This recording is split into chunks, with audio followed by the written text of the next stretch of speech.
গানের তালে তালে নৃত্য পরিবেশন, নানান শারীরিক কসরতে নিজস্ব ইতিহাস ঐতিহ্য তুলে ধরছেন আদিবাসী শিল্পীরা। পুরানো বছরকে বিদায় ও নতুনের আগমনকে স্বাগত জানাতে পার্বত্য জেলা রাঙামাটিতে শুরু হয়েছে আদিবাসীদের বৎসবরণ উৎসব বৈশাখী। উৎসব উপলক্ষে জেলার সাংস্কৃতিক ইনস্টিটিউট প্রাঙ্গণে আয়োজন করা হয়েছে 4 দিনব্যাপী বিজু মেলার। এতে আদিবাসীদের ঐতিহ্যবাহী পোশাক ও খাবারসহ বিভিন্ন পণ্যের পসরা সাজিয়ে বসেছেন ব্যবসায়ীরা। এছাড়া শিশু কিশোরদের চিত্রাঙ্কন প্রতিযোগিতা, খেলাধুলা, পাচন রান্না ও কবিতা পাঠসহ রয়েছে নানা মনোমুগ্ধকর আয়োজন। পাহাড়ি বাঙালি নানা শ্রেণী পেশার অংশগ্রহণে বৈশাখী পরিণত হয় সম্প্রীতির মিলন মেলায়।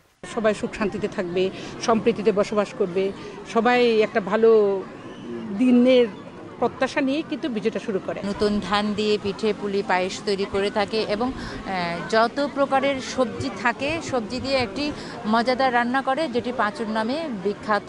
3 দিন বিজু থাকে, ফুল বিজু, মূল বিজু, তারপর হচ্ছে নতুন বছর।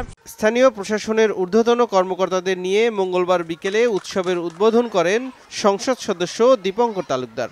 সকল অধিবাসী, সকল উপজাতি বলেন, বাঙালি বলেন, সকলে মিলেমিশে এই সমস্ত সংস্কৃতি ধরে রাখবে। আমরা মনে করি এটা বাংলার শাশ্বত রূপ, অসাম্প্রদায়িক চিন্তার প্রতিফলন ঘটুক এই বৈশাখী উৎসবে। আগামী 14 এপ্রিল পর্যন্ত চলবে বৈশাখী উৎসব। সময় সংবাদ, রাঙামাটি।